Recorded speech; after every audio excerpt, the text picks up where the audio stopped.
Is that There we good? go. Yep. Excellent. Good girl, Rainey. Okay. Any questions before we get started? None. Just looking forward to her developing some confidence, maybe. Okay, so go ahead and bring her down here. So what we're going to work on today is the heel command. I swear we sweep so much here. Okay. It's like a full-time job.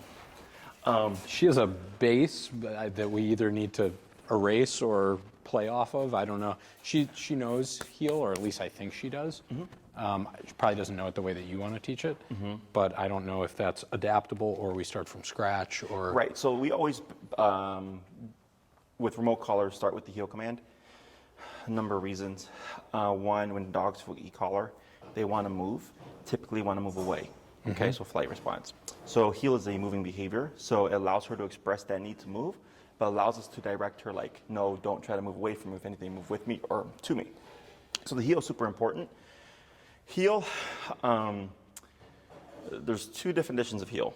The average dog owner heel is like my dog's with me but not pulling. The actual definition of heel is right shoulder to left leg. They're matching your every movement, and they sit when you automatically stop, no matter what the environment is, okay? Now, how advanced you get the heel is just personal preference, and then whether you need it, and or if you want to do the extra work, okay? So we always start with the heel. It allows, a plus heel is something that we do at least 3 times a day, 7 days a week, because we walk our dogs to go potty. So it's something that exposes her to a collar on a regular basis. The e-collar is a stressor. So if your dog's stress response is like anxiety, fear, nervousness, 100%, you're probably going to that's see it. an influx, okay? It's not making your dog worse. You're seeing your dog under stress. However, e-collar is a controlled stressor. It turns on and turns off. That's actually how we build confidence. So for a human, you ever been skydiving? No. Do you think that would be stressful? Yes. Do you think you'd be super confident the first time? No. But do it 100 times, what happens? You get much more confidence. Exactly. So with the e-collar, if you expose her once every now and then, you're keeping her in limbo. That's how I describe it. The dog doesn't get exposed to it frequently or consistently enough. Dive all the way in. Exactly. Yeah. But if you go skydiving every day, once a week, you're going to develop that confidence much more quickly. Do it 3 times a day, even faster, right? So same kind of concept here. The intention here is not to harm your dog or hurt your dog. However, we do need the dog to be reliable.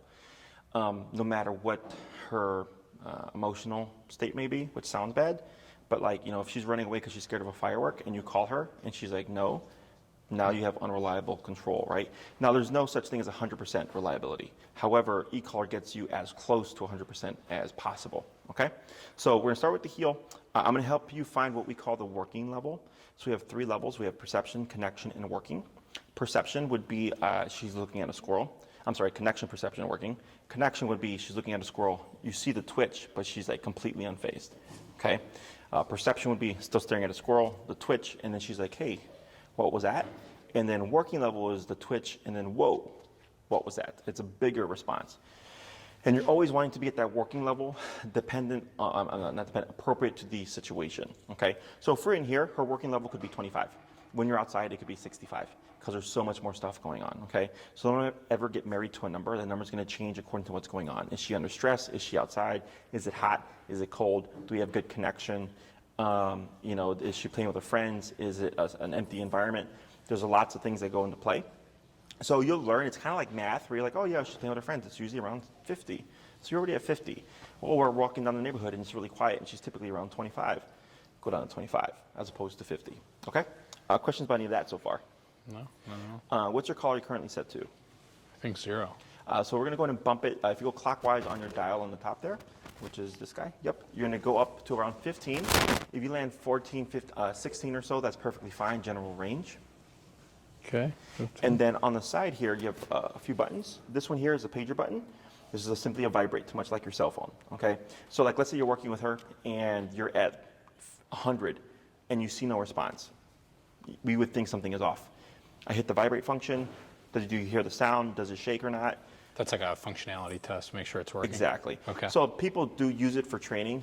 I don't, because people tend to use it too much as a warning, and then warnings will, in my opinion, kill your dog. Because if it's vibrate, vibrate, now e-collar, and then she's running away, she's gonna think vibrate, vibrate, e-collar, right? So that's gonna create a delay. So then by the time you get to the e-collar, she's already in the street. Does that make sense? Yep. Everything that we do, we always immediately kick in with the pressure, because that's what makes the responses like this. We want the dog to think, in order to avoid the pressure, just perform the command, okay? So vibration is like, hey, I'm at 100, this is really out of the ordinary. Grab the collar, hit pager, no response. Oh, it died, it ran out of power, I forgot to turn it on, whatever, okay? We have 2 buttons on the side. We have the bumpy one and the smooth one. The one here, this has the N for nick. That is a momentary stim. So even if you press the nick and hold it after that initial contraction, that's it. Okay, you can hold it for as long as you want, nothing's gonna happen. Continuous is up to 12 seconds of continuous stim, okay? As long as you're holding that button down, she's gonna feel that contraction. And then when you let it go, it's then gonna stop. So it doesn't, you don't press it and then it just goes off forever. You would press and hold, and as soon as you release, it would then turn off, okay? So we train with primarily that nick function. Continuous isn't anything bad. It's kind of like an emergency function. So like I had a client whose dog took off on them before the 3rd class, which is when we cover recall, and her dog was running towards the street. And she's like, do I gamble with the continuous? So she went to 127 continuous. I think the dog's actually here today. Yeah, he is. 127 continuous to get him to stop and return. Okay, now we hadn't done recall yet. So when I saw her the next time, she's like, hey, Jesse, you wouldn't believe what happened. I hope I didn't do anything wrong. My dog was running towards the street. I had my e-collar. I went to 127 continuous. And my first question was, did he come back? And she said, yes. And I said, you did nothing wrong then. Because either your dog just hit the street anyways, or you gamble he's going to hit the street, or I can potentially make him return. And she was able to override 127 continuous. Okay, so it's like that emergency function. In case you're trying to override a stressor, in that case it was just he saw his friend across the street and he wasn't that far along in his training, he took off. Okay, so we train primarily with the nick function. What's the blue button? The blue button is the on or off. So if you press and hold that, that'll turn off your remote. Okay. If you press and hold, it'll turn on the remote. Okay. The other thing it does is turn on your back screen. So may I see this for a moment? Yeah. Thank you. If we go here and you hit the blue button, it's gonna, there we go, light that up. Oh, it'll turn the light on. Okay. Yeah. So now whenever you dial, it'll automatically turn this light on. Okay. If you hit it again, it keeps the light off. You see that? Conserve battery. I only use that at night or something. Yeah. So, so if you're at night and or you're out at night and you can't see your collar and you don't want to like fiddle with it, just press the blue button and it'll light up your back screen. Now you know where you're at. Cool. Okay. So, other questions? Alrighty. So I'm gonna coach you through this. We're gonna work through those levels of the perception, connection, perception, and working. So here at the 15, when I say tap, you're gonna press that bumpy button on the side next to your thumb. Okay. We're gonna look at Rainey here. And tap, tap, tap. See how there's no response? No connection. Let's go to 20.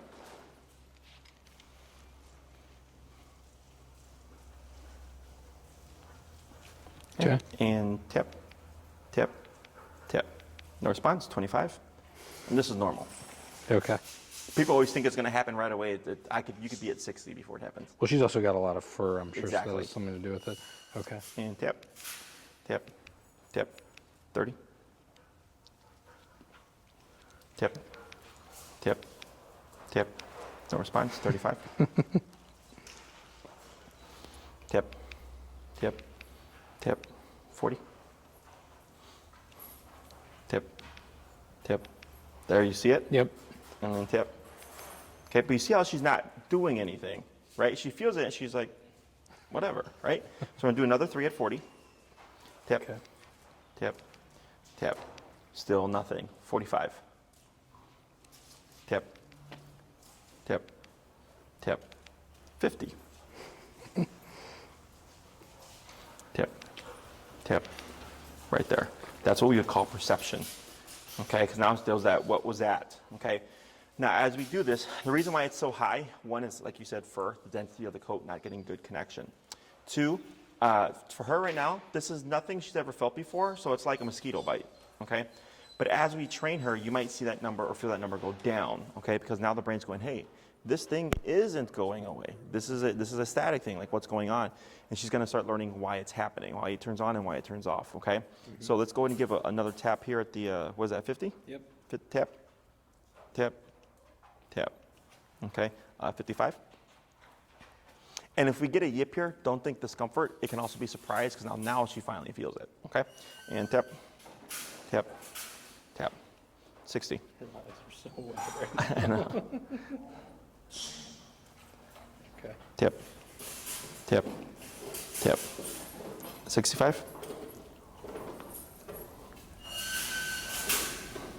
Tap, tap, tap. 70. Yeah, keep really short how you have it. Good. Tap, tap. Wait a moment. Tap, tap. Right there. See, that's it, that big old movement here, okay? So, and how she got in closer, the kind of the exaggeration of the response to the level, that's what I would deem the working level currently, okay? Now, as we expose her to this, you know, like we might get that yip because she's like, hey, I really feel this now. We would dip it down lower.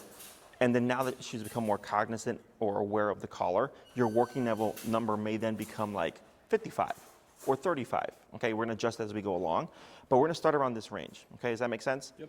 So we were going up in jumps of 5. We started at 15 because most dogs feel it at 15. Okay. And then we did 3 taps. Okay, I like to use 3 as a kind of set number of taps to see if we're gonna get a response. Okay. If no response by that 3rd tap, the assumption is we're too low, we bump it. In this case, 5 levels, okay? So when you're working with her during the week and you're doing your training, I'm gonna give you like a set of instructions to kind of go by.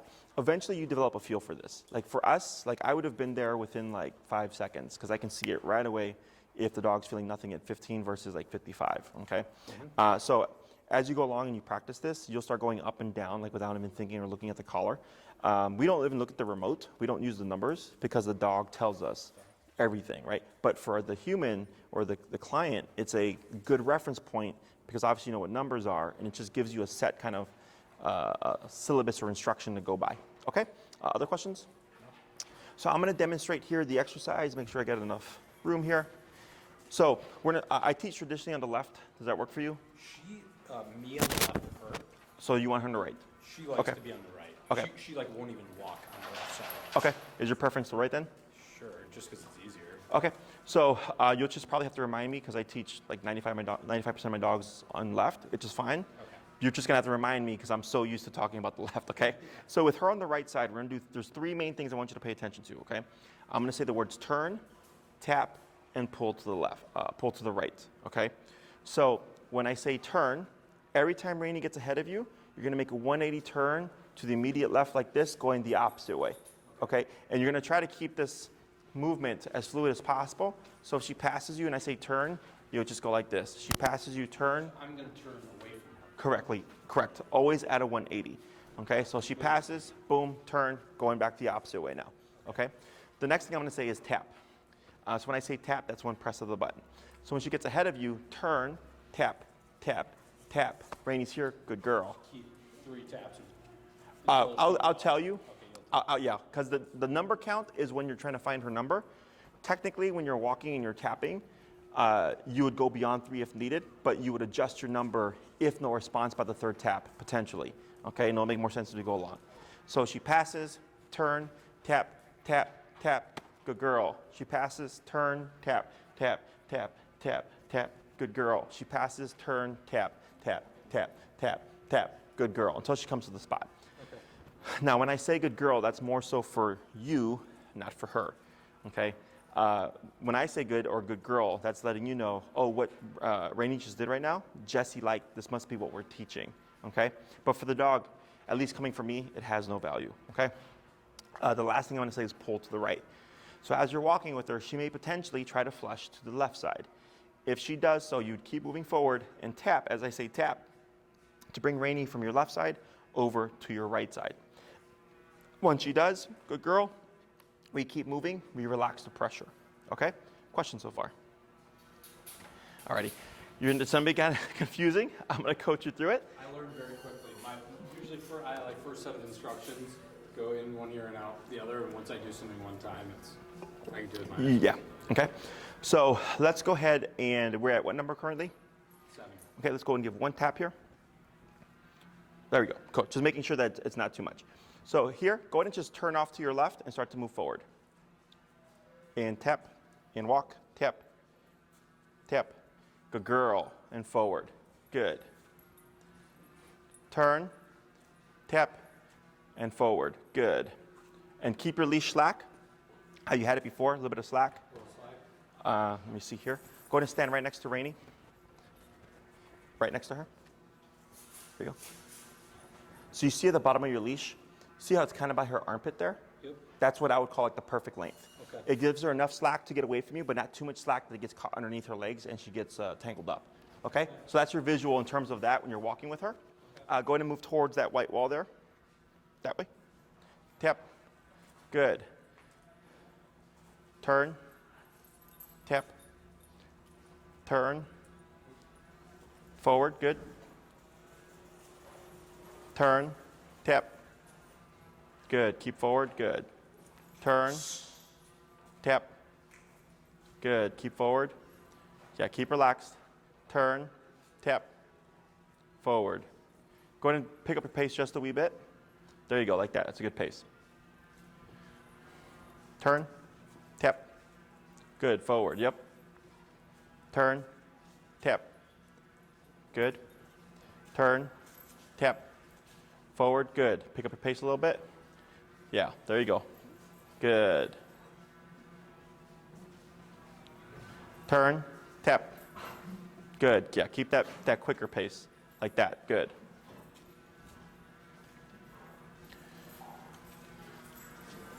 Good. Keep forward. Turn. Tap. Forward. Good. Keep forward. Good girl. Slow walk. Turn. Tap. Forward. Pick up pace. Keep forward. Good. There we go. Better. Turn. Tap. Good.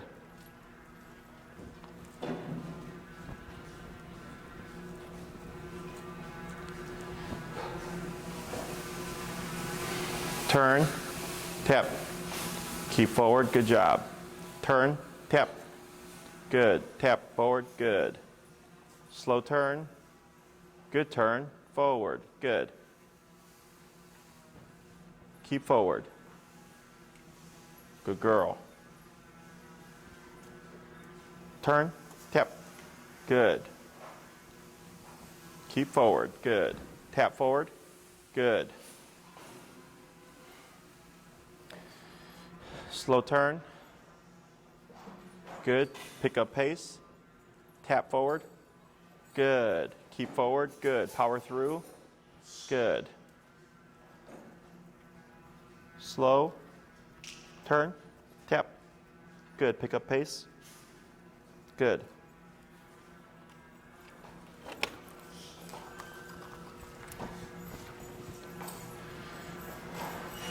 Slow turn. Good turn. Good. Pick up your pace.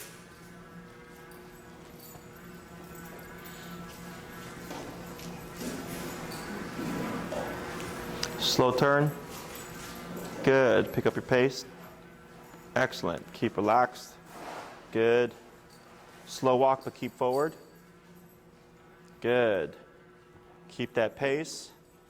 Slow turn. Good. Keep slow walk. Yep. Slower. Keep forward and stop. Excellent. There we go. We're going to give her a break there. What did you see? What did I see? Correct. She started turning with me on her own. As soon as I was turning, she was following my movement.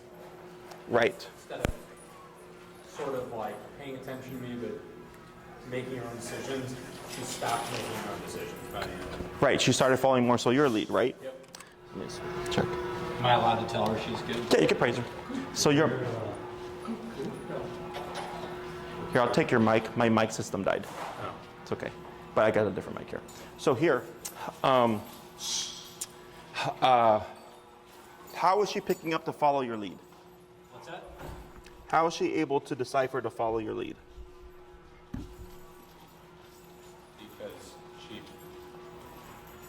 was tapped before that, but she wasn't. Right. But how are we, what were you doing to show her what to do? Like what was the not, what were we doing to teach her what not to do? Tap. Correct, right? The tap is a deterrent, don't do that. Yeah. And then what were you doing in response to show her what to do? Was turning and Yes. guiding her with the leash. Yes. Okay, mainly the turning. The leash, we actually don't want to be a part of it, okay? We tend to want to control physically. right? Moving our dogs, pulling our dog back, pulling them to us, right? We tend to be physical with our control.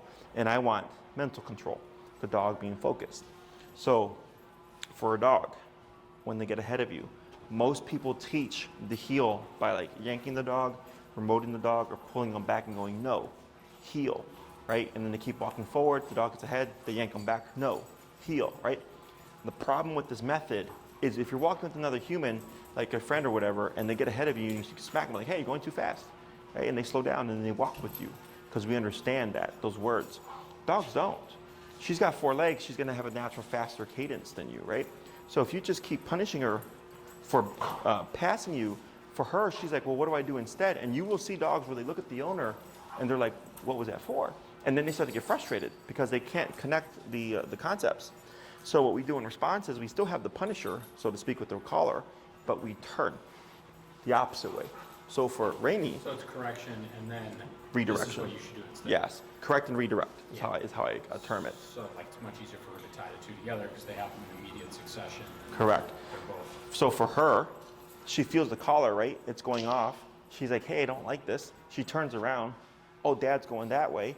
She catches up, it disappears. And she passes, boom, goes off again. Hey, it's back. Oh, now dad's going the other way. She catches up, it disappears. So then she thinks, hey, every time I feel this, dad's almost always doing something different. And she thinks, maybe I should start paying attention, okay? So the correct and redirect, don't do that, do this. So that's why it has to be very clear with the 180s and everything, because to make it very black and white for the dog of what not to do and what to do, okay? So e-collar can do 2 things. It can teach a dog to do something, and it can teach him not to do something. That's where not to do something would be like, don't bark, don't jump, don't bite type of stuff. Obedience is do something, right? Heel, walk with me, come, get over here, sit, put your butt down. Those are all to do somethings, right? So remote here, what we're teaching her is how to walk with you. Now, if we weren't at 70, let's say we started at 20, you would be back and forth all day. So that's why I jump ahead and I go, let's find that working number. Because the faster you get to that working number, the faster she's gonna learn the concepts, because she's like, well, I don't wanna be remoted at 70, what do I need to do to resolve this? But then she figures out, oh, if I just walk at dad's right hip, I'm golden, okay? Now here, if you look at her, you see how she's shaking? Yeah. See how she's panting? This is all stress response, okay? This is all normal. She doesn't know yet. Exactly. Once she starts to know what she needs to do not to get Yes, you'll see her stabilize. She'll start to stabilize because she'll feel more confident that she knows what to do right now. Correct. She's like, what's happening? Should I be like soothing her or completely ignoring her? Here, this is fine because she's in position. She's not like, if she were to be getting up and pacing, you wouldn't want to. Her for doing something bad. Exactly. Yes, she's doing something good. She's got to let the energy out somehow, right? So what she's doing is what we call venting. She's venting stress. This is part of the process. I have a dog here. You can't see him, but he's a Bernedoodle. His name's Gus. He's tucked away in the kennel somewhere. His first session, he was shaking like a leaf, like crazy, okay? And then I told him, you know, every dog's different. It might be a week, it might be a couple of months. Keep practicing with them, keep exposing them. By the next week, normal. He was fine, and he took to it really, really well. You know, but when people see the shaking, they're like, oh my God, my dog's shaking. I'm like, yeah, because your dog's stressed. But if we don't work them through that, your dog never learns how to overcome that, okay? So here, the way we're exposing her to the collar is non-confrontational, right? Confrontation would be like, no, and then applying the remote because you're putting in energy. Here it's a completely neutral. We're just walking and she's like, hey, this thing is going off and I don't like it. How does this work? And she's figuring it all out. And eventually she's like, oh, the e-collar is just a line of communication. Her number is higher now because it's her first time with it. It could dip over time. I'll help you kind of figure that out, okay? So it's against our, how our minds work, but dogs build confidence through physicality, okay? That is physicality. So like I've seen, you, and if you go on YouTube, you'll find like there's a video in particular, I think it's like a golden retriever mom. She's got a litter of puppies, and one of them is antisocial. And you can see it because all the puppies are over here being puppies, and then you have the one isolated over here. And she goes and she picks it up and she brings it over with all the other puppies and she drops it. And she's poking and prodding and nipping and poking at them. And you hear the puppy yipping and yelping and trying to run away. She picks him up and brings him back and she keeps doing it. Eventually the puppy just goes, fine. And it submits. All the comments, oh my God, like, you know, this and that, the puppy, blah, blah, blah, blah. And I'm like, the mom is toughening up the puppy and saying, you're gonna be here and you're gonna coexist with your brothers and sisters and you're gonna toughen up, right? Physicality. And when they grow up as puppies, they bite each other. What happens is when we get our puppies at 2 months, we don't do physicality, and then they become weak. They don't know how to handle stress. I was raised old school. I was spanked, right? And I can deal with I can deal with a lot of bullshit, you know. But and I go back. I'm like, even though it was physical, exactly, it's like it toughens you up. But the intention was not for abuse. The intention was not to hurt. The intention was you don't do that, or you do this, right? If I didn't do my homework, I got spanked. If I talk back to my mom, it only happened once, I got spanked, right? That was the consequence that was given. So for the dog, it's the same thing. It's all about energy, how you present yourself, how you present the collar and everything, and then exposure. And eventually she's like, oh, I can take this. And because she's getting that physicality, she's able to handle even more. Does that all make sense? Yep. So that's why the heel concept is so important to any kind of line of training that anyone does. This is the reference point for everything. Plus, walking helps alleviate stress. So when you actually take her on a walk, you know, once she gets conditioned, you wouldn't be turning. Getting energy. She's burning off all that stress that's coming up. Works with humans. Exactly. So that's why heel, like there's, as its own just thing, has so many benefits for it with it, which is why it's almost always the first thing that we teach. You're training while they're on the move. Yes, she can take the collar, she can express the need to move, but instead of running away from you, she runs to you, but she's also burning off that stress that she's building up at the same time. Okay, questions about any of that? So let's go ahead, we're at 70, correct? Yep. We're gonna go down to 55. So every time we come to a stop, she's literally processing everything that happened. She might be a little bit more sensitive to the collar, so we generally go down a bit, okay? Makes sense. Hey, Andy, Pierre. So we're gonna do the same kind of concept. We're gonna move forward as I coach you through it, okay? You saw that on the corner of your eye? Yeah. You just have a sense for that stuff? You get used to it. Now here, we're not gonna say anything. We're not gonna say heel or anything like that. You're simply gonna walk forward. If she doesn't move, keep forward, tap to bring her with you, okay? Are you going to tell me tap or I'm going to tap? Correct. Yep. Tap. Good. And just keep forward, and you can, keep that pace for now. And then get ready for a slow turn. There you go, forward. Tap. Keep forward, there you go. Good. Now pick up your pace. Should I be making eye contact with her at all or ignoring her? Eyes up, yep. You can check in just to see where she's positioned. But you're leading the walk, so if anything, she should have eyes on you. And then slow turn. Good, tap forward. Good, go ahead and dip down to 35.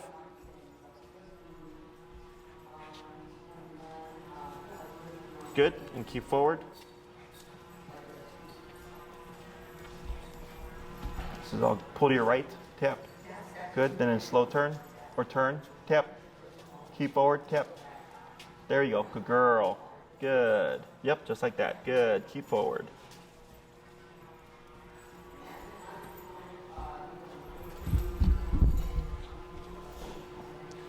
Good, pull to your right, tap.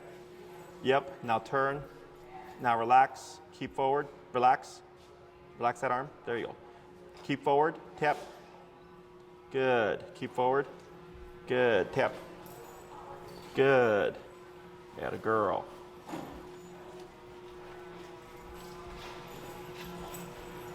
Slow turn. Good. Keep forward, tap. Good girl. Relax that arm. Good. Pull to your right, tap. Good. And relax. Good. Forward. Good. Pull to your right, tap. Good. Tap forward, good, and relax your arm, good. Tap forward, good, and then slow turn, tap, good, keep forward, tap, tap, tap. Now here, slow down. So now, what you're gonna do, so see what we got here? Lightly pull forward, tap, tap, tap. Now you wanna pull forward, but you don't wanna move her, okay? So you're just gonna pull forward until you feel some tension like that. Now tap, but keep still, tap, tap. Now go to 40. And you're going to just keep still, okay? Hold right there. Tap, tap, tap. 45. Tap, tap, tap, tap, tap, tap. 50. Tap, tap, tap. 55. You're doing good. Tap, tap, tap, 60. Tap, tap, tap, 70. Tap, tap, tap, 80. Tap, tap, tap, tap, tap, 90.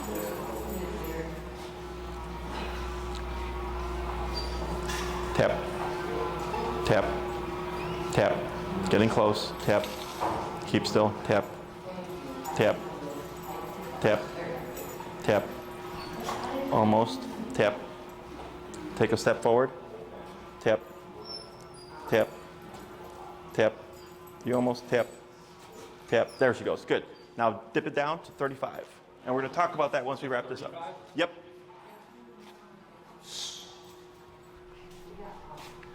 Good, relax, good, keep forward, turn, tap, good, forward. Good, just power through, yep, keep forward. Now turn, tap, good, keep forward, good, keep relaxed, but keep tap, tap, tap, good, 45. Tap, tap, tap, 55. Tap. There she goes. Now 35. Good.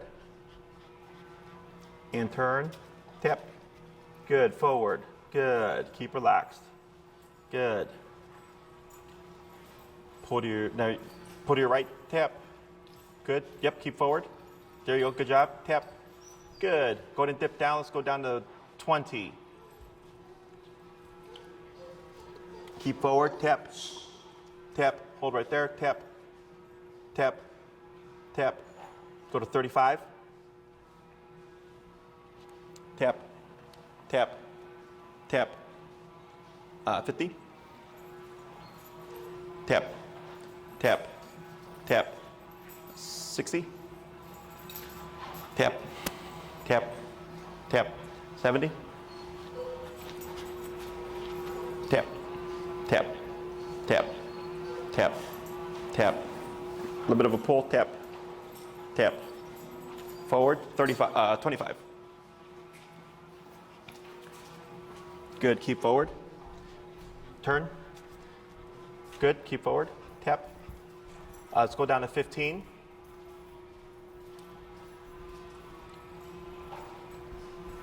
Good, slow turn. Keep forward, tap, tap, tap, tap. 35. Tap, tap, tap.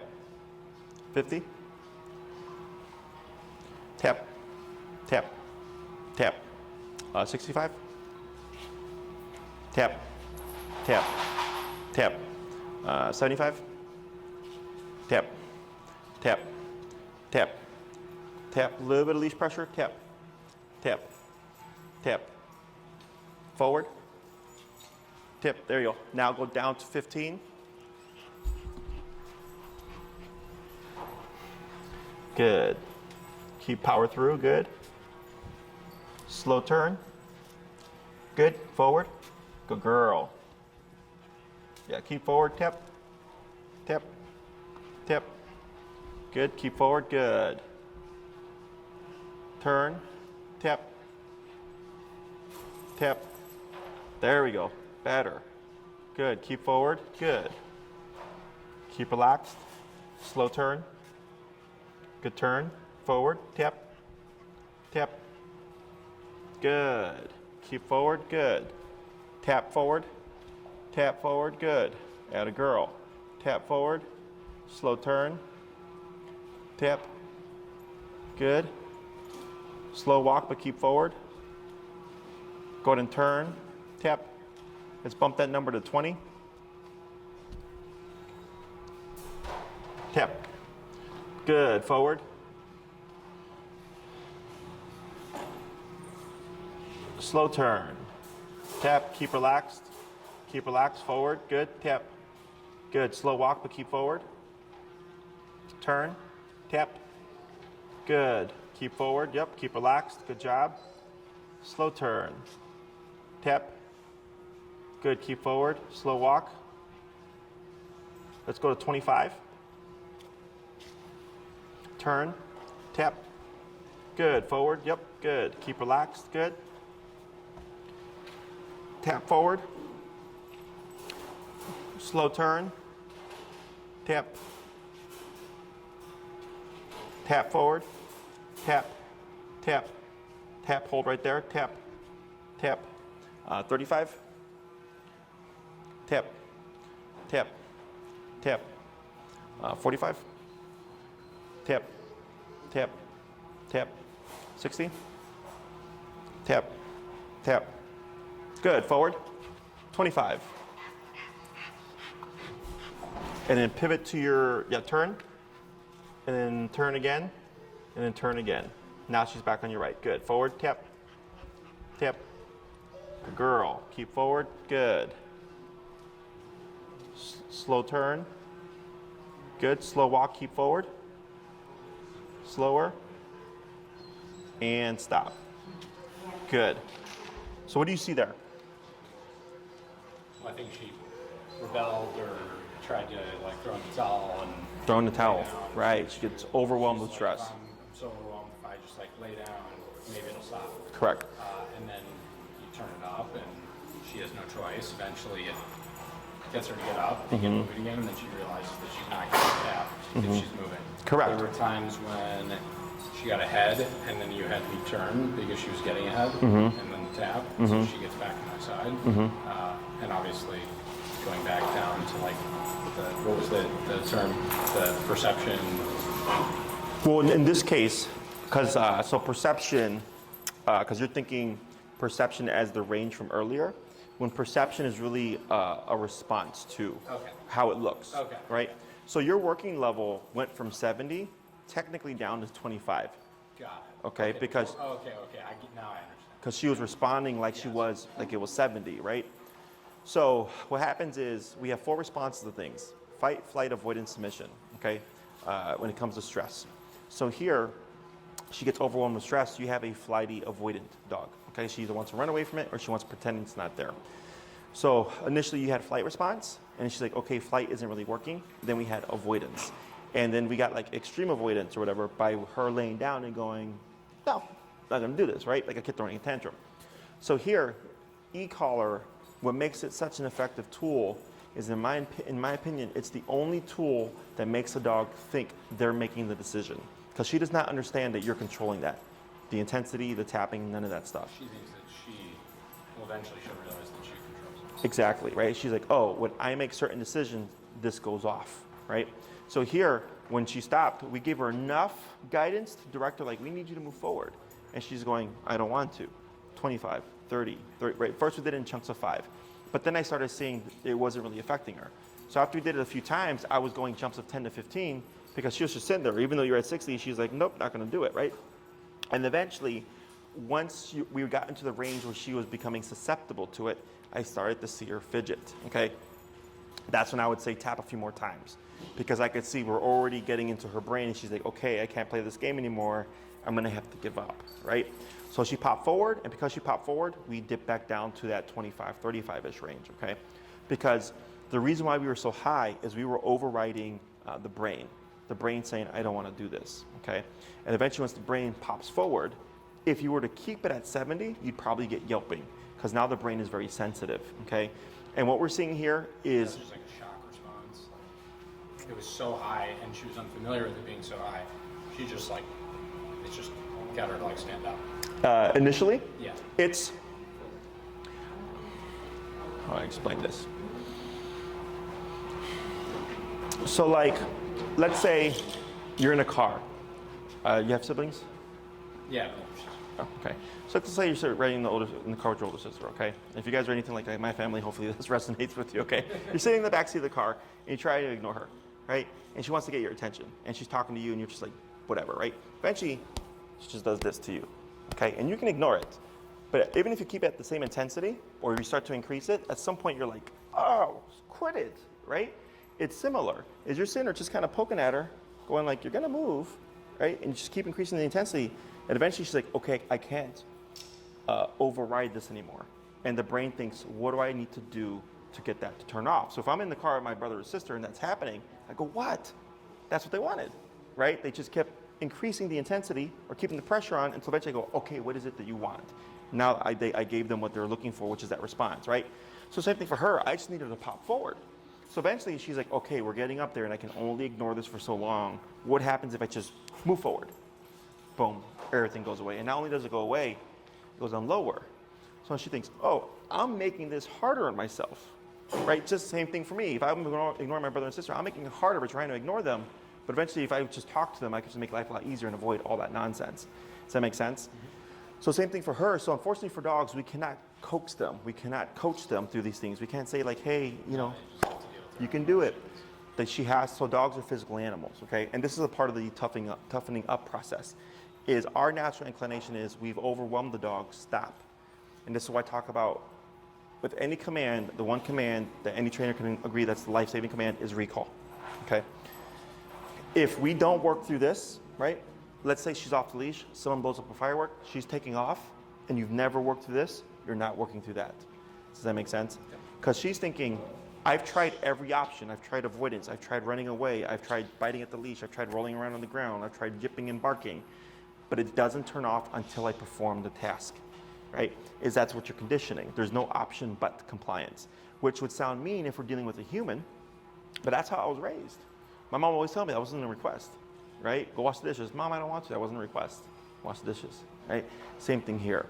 But people always feel mean because it's their dog, it's their loved one, and all that stuff. I go, I understand that. But at the same time, my job is to get you reliable obedience. So one day I'm not getting a call going, hey, Jesse, my dog took off on me. I couldn't get a return. I've lost my dog. Does that make sense? Yep. So here, and we're doing there's a method to it, right?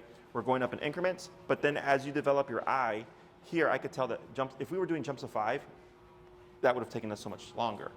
Is I'm going quicker because I can recognize you're completely unfazed at these levels. You're needing more of that 70s range, and the faster I get to 70, the faster she learns like, oh crap, trying to shut down isn't an answer because 70 happens and then I always give up, okay? Questions on any of that so far? So typically this only happens the first couple of times. Usually I work through that stuff the first time and the owner doesn't see it. Every now and then it happens during the week. That's how you would approach it. What do you mean typically you work through it and the owner doesn't see Yeah, like this right here could be it. That could be the first and last time you see her trying to shut down for the heel command. Oh, okay? Because it's always important that we commit first. Yep. If we would have stopped and I said, hey, you know, she's overstressed, blah, blah, blah, let's, you know, cap it at today. You'd start back again and the same thing. Exactly, because now she's learned I can do this and not have to comply. Okay, so typically once we work through it the first time, the dog's like, this is not an option. They won't do it again. Okay, if it does happen, that's how you work through it. Take your time. There's no rush, right? So if you pull forward and she just goes, nope, 20, 30, 40, doing that 3-tap rule, 70, 80, 90, 100, 110, bloop, good girl. Back down to whatever your number was before. Okay, so you're constantly.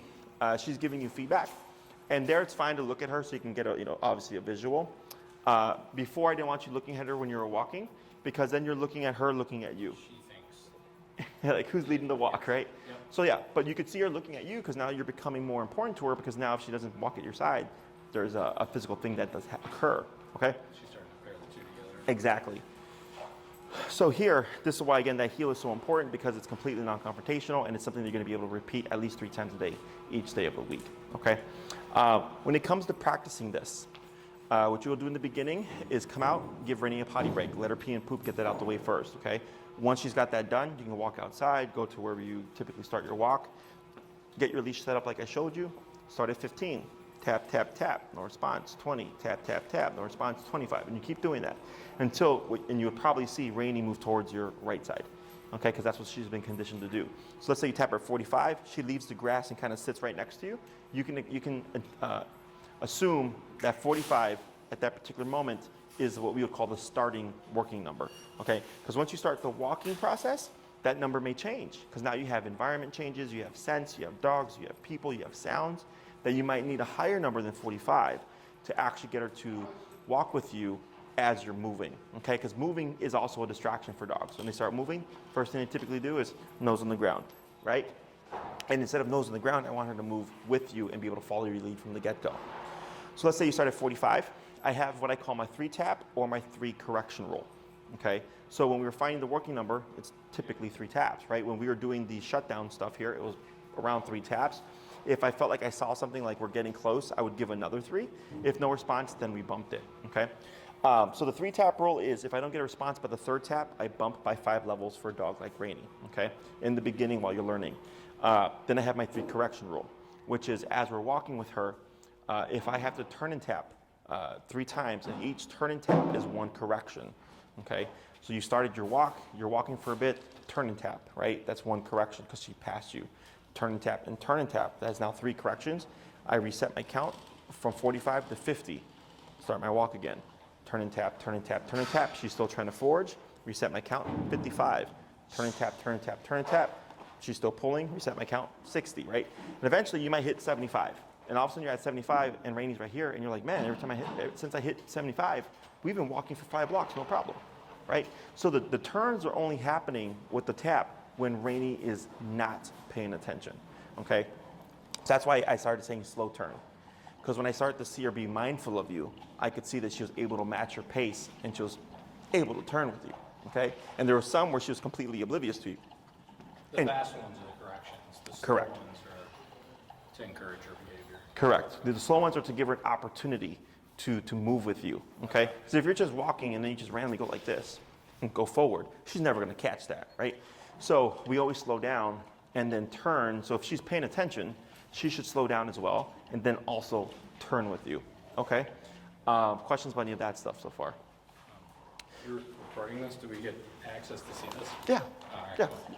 Everything that we do, I'm like, just wondering because I'll try to disseminate everything to my wife. yeah.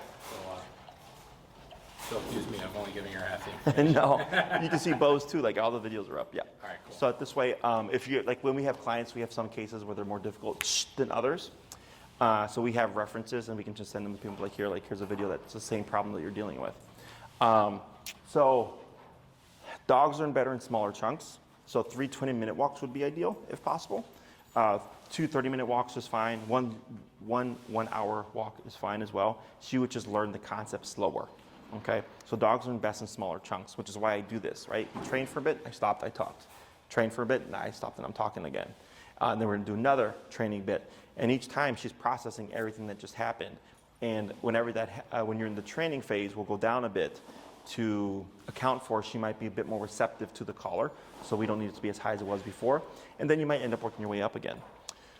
So if you do the structure of 3 taps and 3 corrections, the rule, you'll start to find a range, okay? So then when I see you in a week, I'll ask you like how to go, and you're like, hey, great, Jesse, we noticed that whenever, we usually start at 45, but we almost always end at like 80. And I'll say, how is she at 80? Oh, she's perfect. We tap her once and she's great for the entire walk. And I go, start at 80 now. Because that's what you've been doing is research. And you're saying most walks we start at 45, but by the end of the walk we're at 80 and then she's great. Just start at 80 then. So now you're starting your walk great from the get-go, okay? So everything that you're doing now is to develop an understanding of the concepts, the methods, but then also for her to like teach her like, hey, this number, like, can you stay low or it'll go up higher? You pick and choose, right? Size of dog, breed, personality type, none of that stuff matters. With Bo here, his number's up in that higher range, and he's also in the big boy collar, right? That's Bo, okay? She's on the small dog, low output collar, and she's up in the range a bit. Oh, well, she started there, now she's balancing out to about 25, 35, which is like the average. That's the average dog is usually about 25 to 35 range, okay? So, and that may change, again, if she's hot, if she's tired, if she's stressed, if she's playing with other dogs and all that other stuff, okay? So 3 walks a day, 20 minutes a piece, if possible. More is perfectly fine, because again, walking is a release of stress. So the other thing about this exercise is if she's doing well with you, you would just keep walking. It's not redundant. You're not constantly turning for no reason. You're only turning in response to her getting ahead of you, okay? Questions? We're gonna try one more run. We're gonna see how she does. Hopefully we don't see any more shutdown. It's gonna make life easier. Hopefully not. And our number is currently what level now? 25. All right. So go ahead and move forward. Mm-hmm.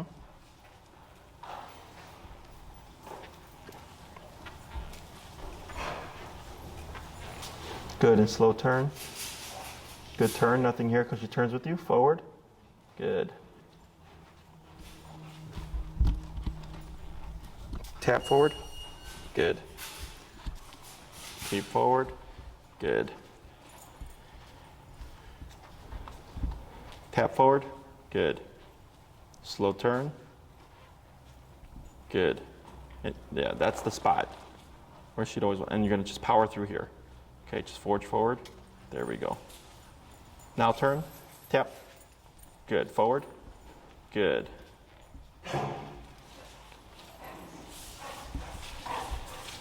Turn. Tap. Good. Turn again. Tap. Yeah, keep your arm relaxed. Good. Slow turn. Good turn. Good. Slow walk. Keep forward. Turn. Tap. Tap. Tap. Hold right there. Tap. So I'm going to have you work through this one yourself, okay? And just tell me what you're doing. All right, turn up 35, tap, tap, tap, 45, tap, tap, tap, Right? 55, tap, tap. There she goes. And then light pull forward, tap. Yep, now walk, and then dip down. Back down to 25. Correct. Down to 25, good, turn, tap, tap, tap. Now here, what was the last number you bumped to, 55? Yeah. Go straight to 55. Tap, tap, tap, 75. Tap, tap, tap, 85. Tap, there we go, tap. There she goes, now forward, good, and back down again, very good. Back down to 25. Correct. And then turn, tap. Good. And relax. Good. Turn. Slow walk. Turn again. Tap. Tap. Good. Yep. Slow turn. Tap. Keep forward. Tap. Turn. Tap. And let's bump to 35. Slow turn. Tap. Good. Slow walk. Keep forward. Tap. Tap. Tap. There you go. Forward. Slow turn. Good turn. Forward. Good job. Keep forward. Slow turn. Tap. Good. Better. Turn. Tap. Good. Keep forward. Right. Slow walk. Good. Keep forward. Slow turn. Good. Keep relaxed. Tap. Tap. Good. Good. Slow turn. Tap. Good. Keep forward. Very good. Slow turn. Tap. Slow walk. Keep forward. Tap. Right. Slow walk. Slower. Stop. Better. Okay. Here, lightly pull towards you. Tap. And then relax. Right there. Okay. So the reason why I said to lightly pull towards you is when she was standing away from you, she was in a flight kind of mindset, and we wanted to like not leave her there. Okay. We want to bring her into your space where she's more in the passive state. Okay. So we got some more of the shutdown stuff. But what happened? She reacted much faster to it and sort of she already knew that she couldn't stay, that like it wasn't going to be able to continue forever. And 35 started working. Yeah. You had I think 5 in total. You had 2 there that we had to go to 80, 70, 80s range, right? Yeah. And the last 3 were 35. Okay, and it's this little pocket here for the most part, right? All of them were almost there except for like the 2 right there. Okay, so for whatever reason, right there, she decides this is where I want to shut down. Okay, so as you break that each time, she goes, it's not an option, it's not an option, it's not an option. The dog becomes more sensitive or receptive to lower pressure. So we're not constantly always having to go back up and down, okay? The other thing that we changed was when she shut down the first time over there, we shot up like 30 levels, right? So we got to 85 within seconds as opposed to a minute. Because the longer we take to get to that breaking point, she's gonna take it. She's gonna think, I can buy myself at least a minute before 80 kicks in. She will always do that. So then if I jump to 80 within seconds or within the second, she's like, oh shit, well that's not working anymore, because now 80 comes in immediately. So now it starts to dissuade the brain from going into shutdown state, okay? All this stuff, for me, normal, I see it all the time. So when she does the shutdown now, do you recommend going straight to 85 to get her up? You're gonna get a feel for it, okay? So like, let's say later today, you do a walk with her, you see the shutdown. My suggestion is you go back to the earlier method of just incrementally, get a feel for it, okay? Because you have to develop your eye of, so I can see what's too much and what's too little. And I know I can jump 30 levels and not, it'll be appropriate as opposed to overwhelming, okay? So, but in the beginning, if you just assume 80, what if you're at a point where she would have just responded to 50? It makes sense? So now since you're coming in harsher, you can create an issue because you could have gotten away with 30 levels less. Yeah. Okay? So it sounds complicated in the beginning. You really shouldn't see too much of this. If you do, my suggestion is you work through it, okay? It's super rare, but we'll get dogs that are at 127 and they're just like, fuck you, man, we're not gonna do it. So if that's the case, and she's not budging, we just reset, relax the dog a bit, because you can't get higher than that, okay? The other option technically is we go to continuous, but we wouldn't do 127 continuous. I drop it down to like 40, and I start pulsing on continuous, but then going up 50, 60, pulsing, 70, pulsing, 80, pulsing, 90, pulsing, and then the dog goes fine, and then they go. Because continuous is the same type of pressure, just a little bit more punchier. So if you're at 127 and you just go to 127 continuous, it might be too much punch. And we're not trying to panic the dog. It's one thing to be panicked and not thinking, and panicked and thinking. Does that make sense? So it's like if we're caught in a fire and we're just like running all over the place with no thought process, like that's just panic without thinking, right? Then there's, okay, I'm panicked, but I have a fire escape plan that I've practiced, and when I'm gonna perform that command, or not command, but I'm gonna perform that sequence, okay? So, other questions? Now, when she does move forward, I don't know if you heard me go, good, right? So stuff like that, you're more than welcome to do. What we don't want to do, so like if she popped forward, good girl, and then we just keep going, I wouldn't want to stop to praise her, because we're going to stop the motion. You don't want to stop, you want to keep going. Exactly, I want to teach her just, yeah, exactly. We want to go, this is what we're trying to do here, okay? Now, let's say she comes to a stop with you and she's doing a good job. Atta girl, good job.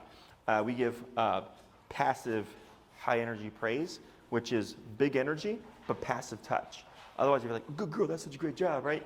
Is now you're creating excitement, and you can't have an excited dog healing, because excitement's gonna wanna do other things, right? It's gonna wanna jump, it's gonna bark and stuff. So we give passive high energy to like kind of build her up and say, like, yes, this is exactly what we want you to do, good girl, okay? So that's more than fine. Once you're done with the exercise, the word that we use is break, okay? Break means your job is done. So once you've cued the word break, she no longer has to walk at your side. She's free to pull and sniff and pee and poop and roll around and be a dog, because she is now off the clock. When you start this exercise, the healing exercise, she's on the clock. So think of obedience as clocking your dog into work, okay? So this week we're not gonna use the word heal. What's gonna initiate the heal concept is the tap, okay? So when you're trying to find that working level and you hit that 45 and she walks to your hip, she's in working mode now, okay? Because she's going, hey, the last time I felt this, we were doing something that was very strict. Once you come to a stop, by grass, wait a moment, break, good girl, she goes off, she can pee, poop, roll around, sniff the ground, have a cigarette, I don't care. That's her own time.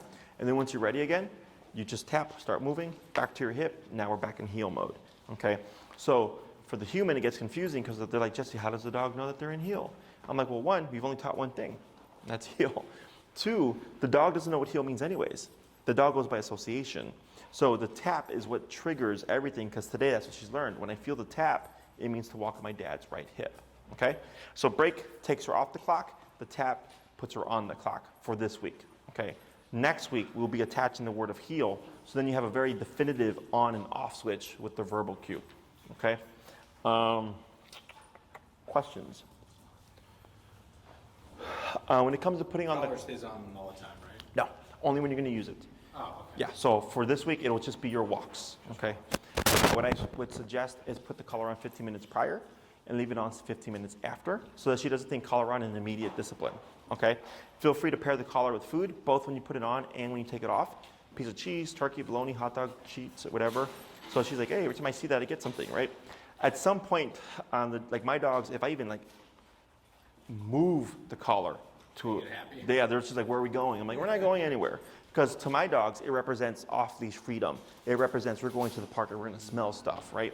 But in the beginning, collar represents discipline. Because she's like, man, it's just remote. So only put it on when we're taking her for a walk and we're working? Yes, or you could put it on and not use it, so she doesn't think every time this thing is on, something bad happens. Yeah, because she had this like she's worked her way out of it, but she's had this like flighty response when we know she's going to the PARK, like she's ready to go. She's so excited, she like can't even contain herself. But as soon as the leash comes out, she runs and hides in the corner. Oh. But so I think what we could have done better is we could have just left a leash on her in the house. I think the like concept of attaching the leash. So we started like giving her really positive reinforcement when we put it on and giving her a treat. So now she'll like at first she'll be like a little flighty and then she'll be like, oh, all right, I'll come over, and she'll come over slowly. But I think maybe leaving the collar on sometimes, well, especially before and after we do it, but other times when we're not actually using it, she won't get as worked up over it. Maybe. Yeah, that's more exposure. Fear. Yeah, more exposure, less fear maybe. The other thing that you can do is if she goes to the dog park, if she's going to go play with like a friend or something, is you can have the collar on, just don't turn it on.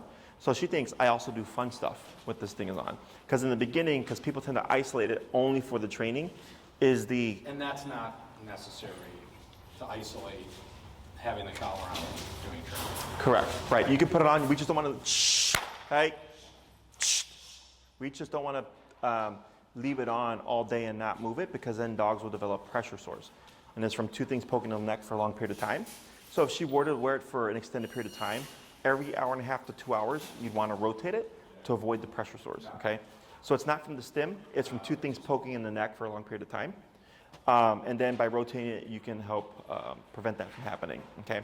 If you notice any kind of consistency with the e-collar in terms of connection issues, you can, there's what's called comfort adapters or comfort winged adapters, and they have like wings that get through denser coats like this more easily, as opposed to two probes. Because what happens when you put the probes on is it kind of it mats the fur underneath, so you have to get through that matting.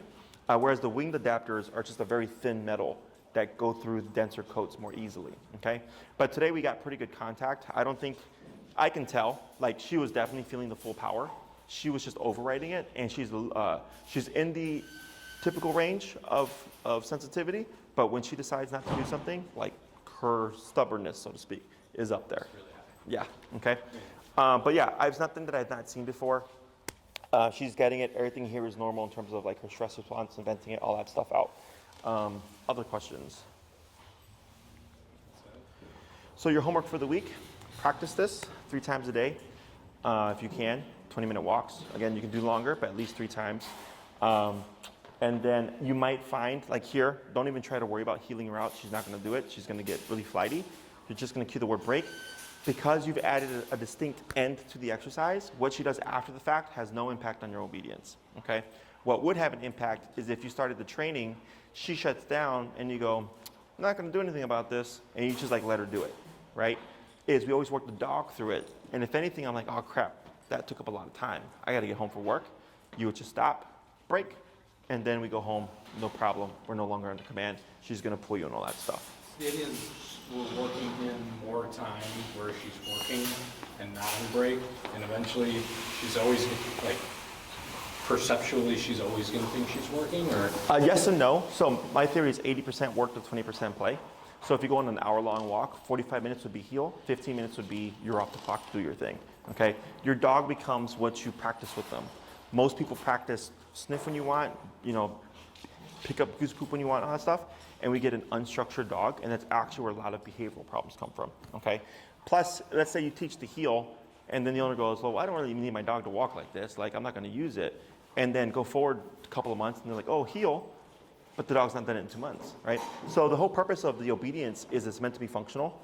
It's meant for you to be able to do things with your dog, and the whole concept, if you don't use it, you lose it, kind of is true in this sense. But really all we're working on right now is just heel. Correct. It's the only time she's going to be working.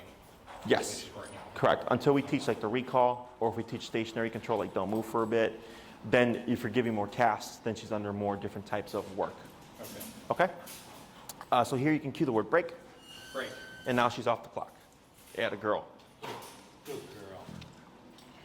Good girl. I think all she wants